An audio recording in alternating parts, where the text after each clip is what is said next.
বাংলাদেশের জাতীয় নাগরিক পার্টির আহ্বায়ক নাহিদ ইসলাম সম্প্রতি একটি নতুন শব্দের উদ্ভাবন করেছেন। সেটি হলো সেফ এক্সিট, অর্থাৎ নিরাপদে পালানোর রাস্তা।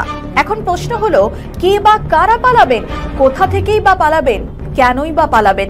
সম্প্রতি ৭১ টেলিভিশন চ্যানেলকে দেওয়া এক সাক্ষাৎকারে এনসিপি নেতা নাহিদ ইসলাম দাবি করেন, সরকারের অনেক উপদেষ্টা নিজেদের আখের গুছিয়ে সেফ এক্সিটের কথা ভাবতেছেন। তার আরো দাবি, উপদেষ্টা পরিষদের অনেককে বিশ্বাস করাটা ছিল বড় ভুল।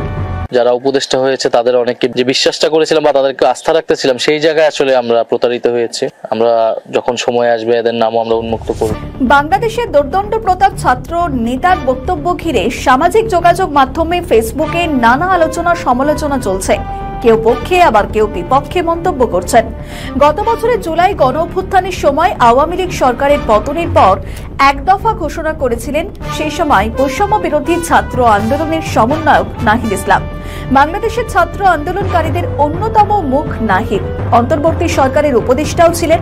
পরে তারা নতুন রাজনৈতিক দল জাতীয় নাগরিক পার্টি বা এনসিপি গঠন করার পর নাহিদ উপদেষ্টা পদ ছেড়ে পাকাপাকি দলীয় পদে আসীন হন। অবশ্য ছাত্রদের প্রতিনিধি হিসাবে সরকারে যোগ দেওয়া মাহফুজ আলম এবং আসিফ মোহাম্মদ সজীব ভুঁইয়া এখনো মোহাম্মদ ইউনূসের অন্তর্বর্তী সরকারের উপদেষ্টায় রয়েছেন।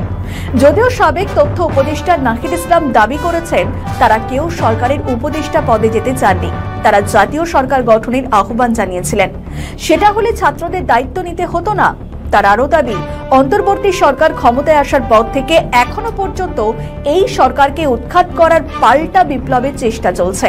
এই সরকারে যদি রাজনৈতিক শক্তি বা অভ্যুত্থানের শক্তি না থাকতো, তাহলে অনেক আগেই সরকার পড়ে যেত। নাহিদ ইসলামের সেফ এক্সিট বক্তব্য নিয়ে যদিও গোটা বাংলাদেশ